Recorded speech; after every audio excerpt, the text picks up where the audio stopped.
morning, ladies and gentlemen of the media. This morning, I welcome you to our post-Cabinet press briefing for the week. Cabinet met on the 21st, Tuesday the 21st of October 2014. And coming out of that Cabinet meeting, the head of the Presidential Secretariat and Secretary to the Cabinet, Dr. Roger Luncheon, will bring you highlights on a number of matters Cabinet wish to bring to the public's attention through you, the media, after which we will entertain your questions.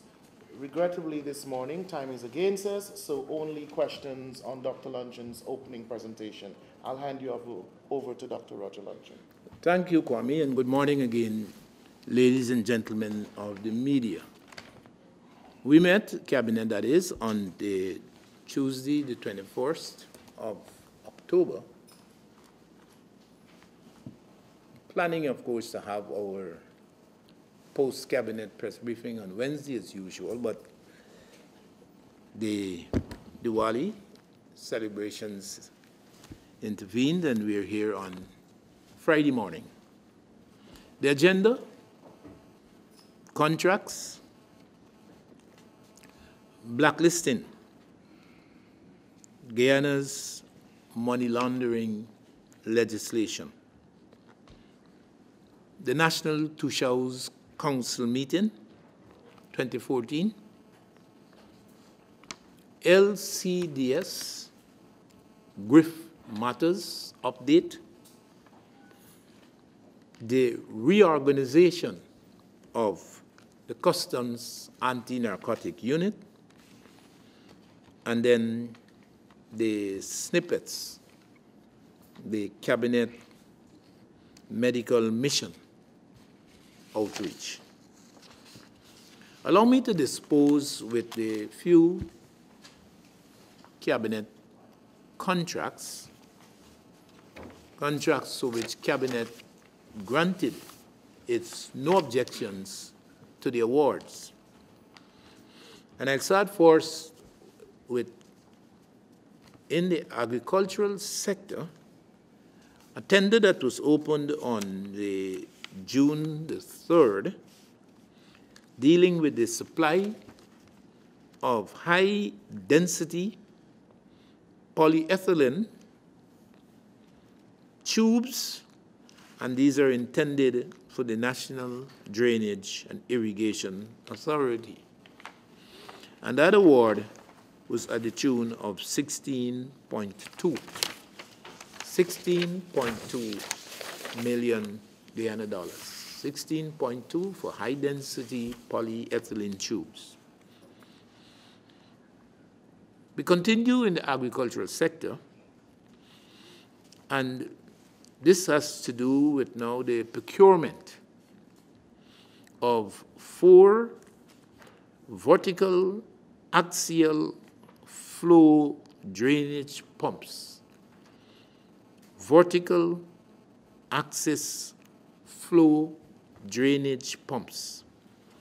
Again, for National Drainage and Irrigation Authority, and that is at the tune of 589,000 US dollars.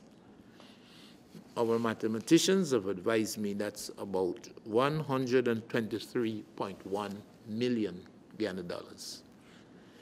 Those are for drainage pumps, 4 of them, at a total cost of about 123 million Guyana dollars. We continue in agriculture, and this one is for the construction of a training center. And this, and the location is Kairuni, community, I'm told, on the Linden Highway in Region 4, Kairuni. Construction of a training center at the cost of 24.9 million Guyana dollars, 24.9 million Guyana dollars. Public Works. Public Works, the rehabilitation of the main access road, this is the Burma Road, and this is going as far up this creek to Esau and Jacob. The rehabilitation of the main access road going up to as far as Esau and Jacob. 70.1 million Guyana dollars. Those, ladies and gentlemen, are the contracts for which Cabinet granted its no objections to the award. Blacklisting. Guyana's money laundering legislation.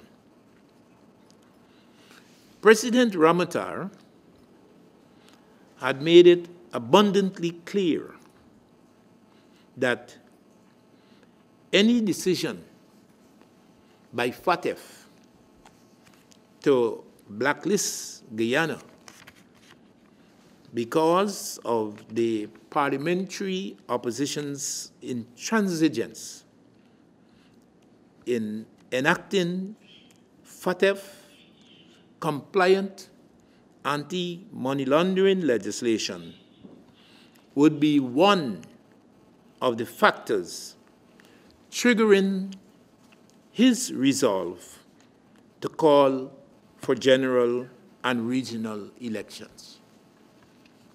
I repeat, the President had made it abundantly clear that were FATF to blacklist Guyana because of the opposition's intransigence in enacting FATF-compliant anti-money laundering legislation, that would be one of the factors among many that would contribute to his resolve to call for general and regional elections. Guyana's fate was the subject of considerations at the recently concluded FATF plenary. This was held in Paris, in France, where the Attorney General, Minister of Legal Affairs, Anil Nandlal, represented Guyana. The previous June 2014 FATF plenary had seen Guyana being subjected to a targeted review, an exercise that culminated in the October meeting of the American Regions Review Group of the ICRG and the Guyana delegation at a Florida, Miami, Florida encounter. Based on exchanges and representations made by the highest authorities in state and in government, recommendations were adopted for submission and presentation to the ICRG at this recently concluded October plenary.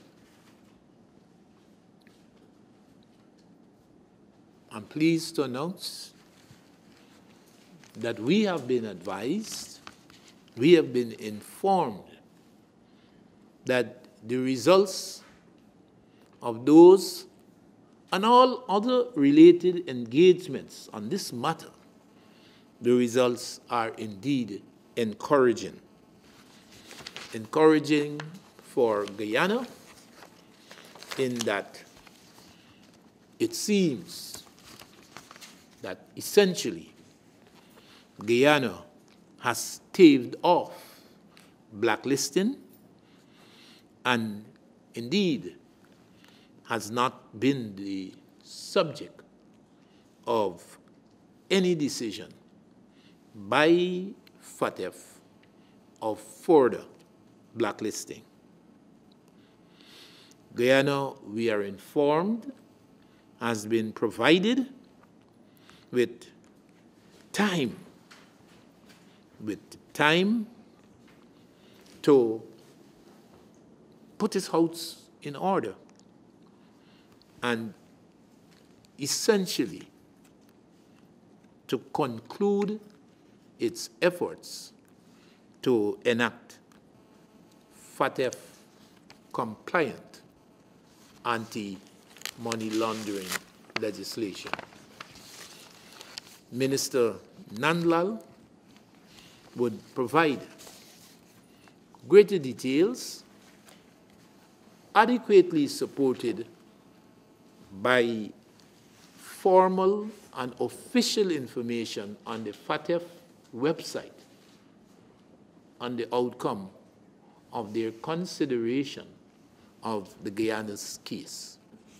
But we are happy indeed to be advised about the decision that would be confirmed that Guyana has staved off for the blacklisting.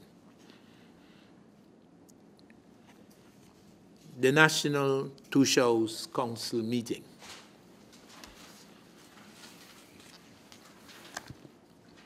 The team, harnessing the power of leadership. Harnessing the power of leadership. The 2014 meeting of the National Two Shows Council will be launched on Wednesday, October the 29th, 2014, at the Guyana International Conference Center, the Leondale, at 10 a.m. in the morning.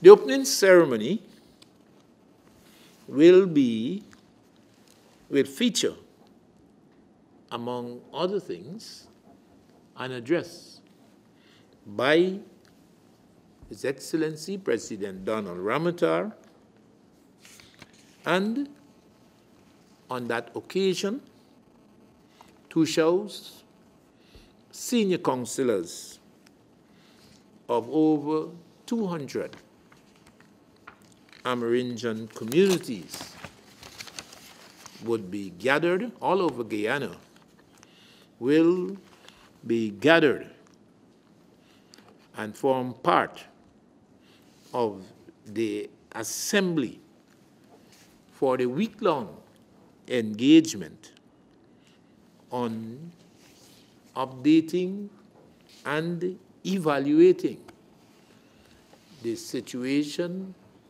the conditions that have and are affecting Amerindian communities since the 2012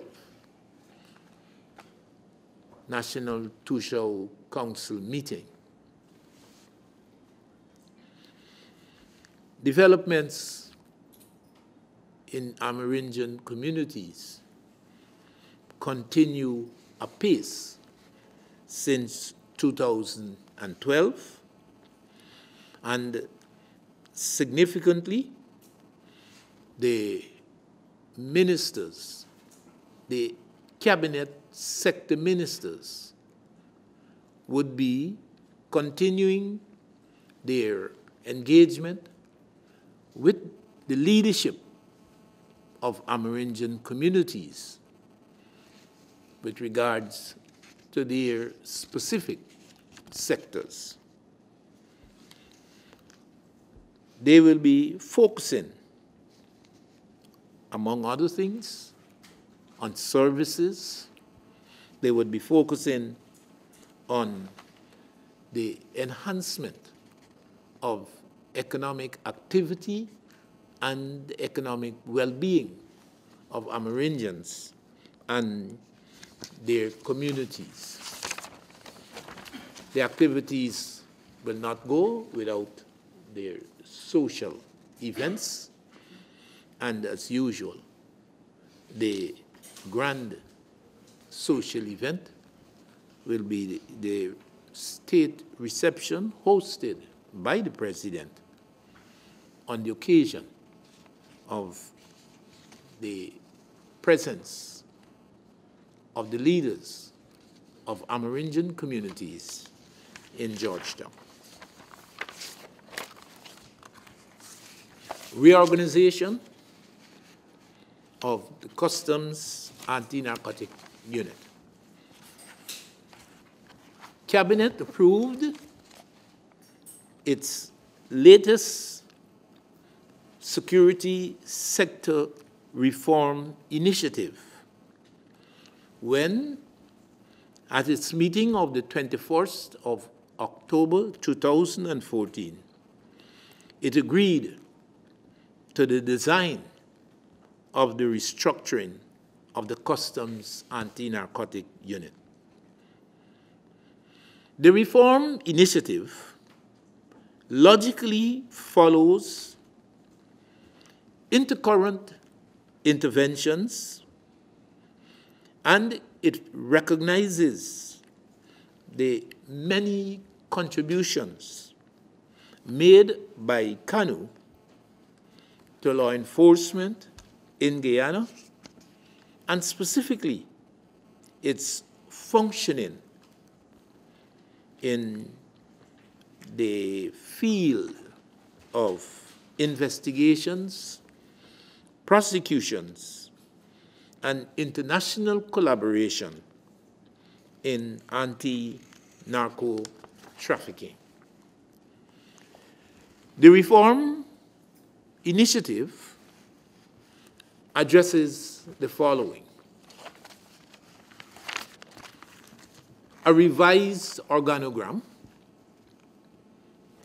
one that responds to the tasks, the functions of investigations, prosecutions, and international collaboration against the fight against narco-trafficking. The revised organogram associated with an inventory of organized positions, 50 of which are authorized in the first instance. I need to mention that the strength, the current strength of the Customs Anti-Narcotic Unit would be more than doubled by this reform initiative at its completion. The second aspect is the approval of the job descriptions, the job specifications that are applied or will be applied to those inventory of organized, authorized positions. And the third deals with tenure and relativities, where a salary structure that assures this relativity among the joint services entities, including CANU, also approved by Cabinet. This reform initiative, security sector reform initiative of the Customs Anti-Narcotic Unit is slated for immediate implementation and engagements continuing into 2015. snippets. The Cabinet Medical Mission Outreach. Cabinet has been informed that the medical team of the Caribbean Medical Mission will be returning to Guyana. And this would be from Saturday, October the 25th, and they're likely to be here until the end of the first week in November. Cabinet noted that the team includes many American-trained Guyanese health professionals, and many of them from Berbice, East and West Coast. And they would be returning to clinics in these areas at times and places to be announced later. Specialists on the team would also be carrying out surgeries at the New Amsterdam Regional Hospital and at the Georgetown Public Hospital Corporation. Ladies and gentlemen, those are the matters I wanted to bring. Oh, the LCDS GRIF. LCDS GRIF. Important announcements of developments have been made by the Norwegians in the context of the Guyana-Norway agreement flowing from the hallmark LCDS of the 2006-2011 Jagdeo term in office. Those announcements include the Norwegian payments and other matters. And these would be revealed in an address to the nation by President Donald Ramotar today, Friday the 24th, an address that will be broadcast, I'm told, at 6:30 p.m. this evening. Those are the matters I wanted to bring to your attention. As I said to you, colleagues, ladies and gentlemen, time is not on our side today, and I would be prepared to maybe field a few questions on my opening statements only, and look forward to meeting you. Please. There's a new deadline that Guyana is working with to get the antibody monitoring legislation in. Yes, I would say the information that has been provided suggests such. What I might say is not formal. I did say Attorney General Nandlal would release official information supported by the pronouncements made on the FATF website later today, but we have been advised, we have been informed that we have September 2015. This seems to be the gist of the staving off of immediate imposition of blacklisting.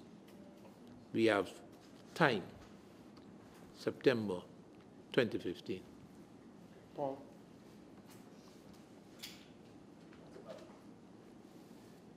Ricardo, Gina.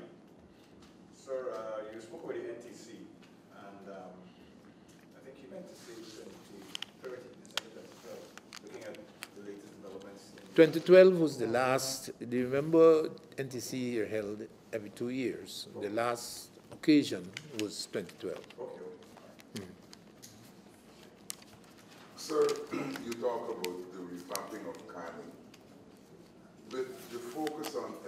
funding, the resources, and I would suspect even the powers of Kano, what impact would that have on the police narcotics unit and the other agencies that combat narcotic trafficking in the country? It's a story that needs to be told.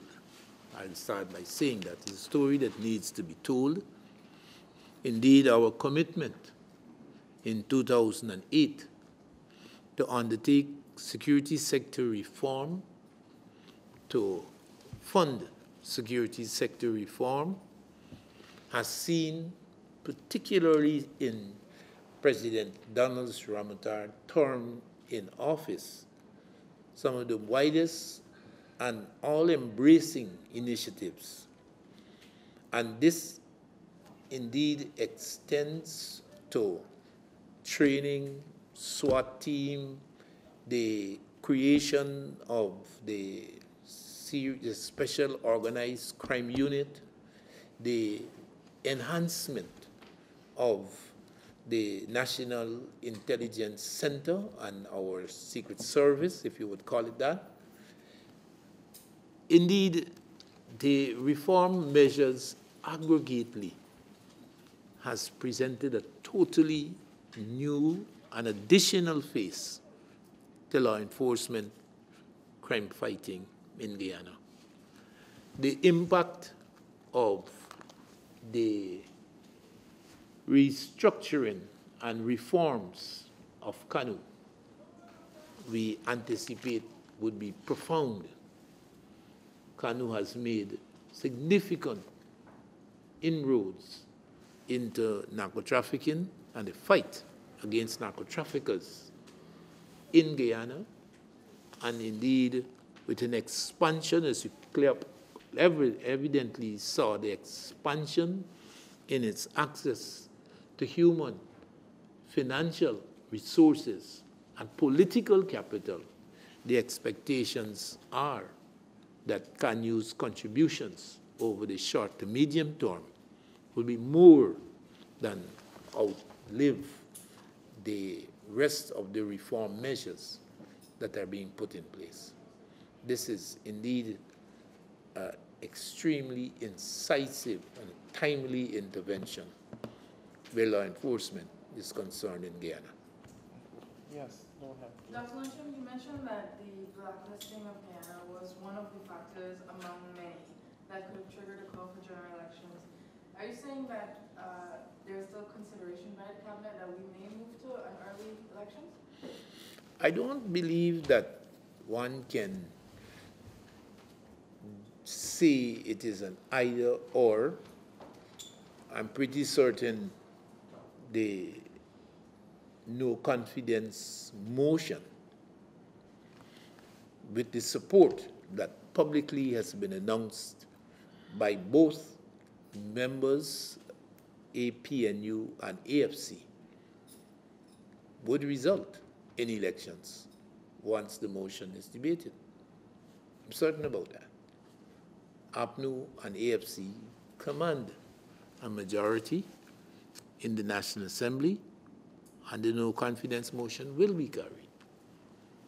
Marcel, this will be our final question. Yes, go ahead, please. Just to follow up on the same triggering, was the president or government waiting on the FATF's decision before calling a parliament date, because then you would have the no confidence motion, or he would have called the election? It would be difficult to say. I don't believe that pronouncement that the president made about what his resolve would have to be. This was made quite some time ago, and it is an obvious political no-nonsense statement. Who wants to be running a blacklisted economy? And so that observation by the president is aged. That was made even before the no confidence motion, even before we went into recess, even before the question about when to hold the first post-recess sitting of the National Assembly arose.